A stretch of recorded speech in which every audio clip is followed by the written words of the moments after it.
এরকম একটা রেসিপি হলে কখন যে প্লেটের ভাত শেষ হয়ে যায় টেরই পাওয়া যায় না। আসসালামু আলাইকুম, আপনাদের সাথে লোভনীয় রুই মাছের একটা রেসিপি শেয়ার করছি। এই রেসিপিটা ভালো লেগে থাকলে একটা শেয়ার করে দেবেন। ছোট্ট একটা অনুরোধ, পেজটাকে ফলো দিয়ে পাশে থাকবেন। এখন চলে যাচ্ছে মূল রেসিপিতে। আমি রুই মাছ নিয়েছি কিছু পিস, আর অল্প করে ডিম হয়েছে। এই মাছের টুকরোর সাথে মাছের ডিমটাও দিয়ে দিলাম। মাছগুলো ভালোভাবে ধুয়ে নিচ্ছে।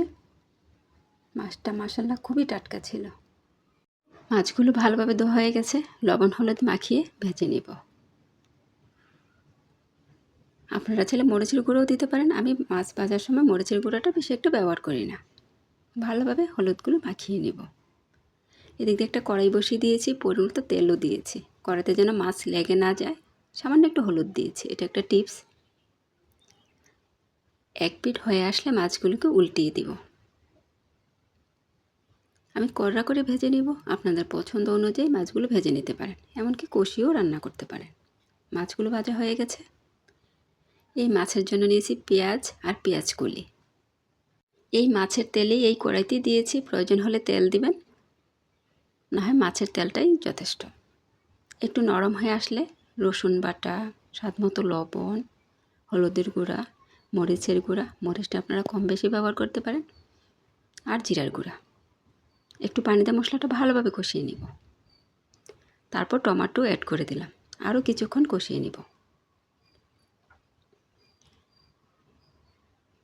অবশ্যই খেয়াল রাখবেন পুড়ে যেন যায় না।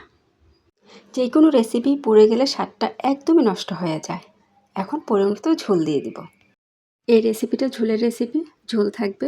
এখন ভেজে রাখা মাছের টুকরোগুলো দিয়ে দিব। লেজটাকে যে দুই টুকরো করেছি, তাহলে শুনুন, আপনাদের ভাই আর আমি মাছের লেজ খেতে পছন্দ করি, যেই কোনো মাছের লেজই। আর যে কোনো বড় মাছ আনলে তো একটাই লেজ হয়। আমি লেজ খেলে আপনার ভাইকে একটু ভেঙে দিই, আপনার ভাইয়ের লেজ খেলে আমাকে একটু ভেঙে দেয়। দুজন দুজনকে রেখে মাছের লেজ খাওয়াই হয় না, তাই দু টুকরো করে নিলাম। আর কিছুক্ষণের জন্য ঢেকে দিয়েছিলাম, ঢাকনা উঠে একটু নেড়ে চেড়ে দিয়েছি, কিছু কাঁচামরিচের টুকরো দিয়ে দিলাম। রেসিপিটা কিন্তু প্রায় হয়ে গেছে। আর ধনিয়া পাতা দিয়ে দিলাম। ধনিয়া পাতা দেওয়ার পর নেড়ে চেড়ে ভালোভাবে মিশিয়ে নিব। আবার কিছুক্ষণের জন্য ঢেকে দিব।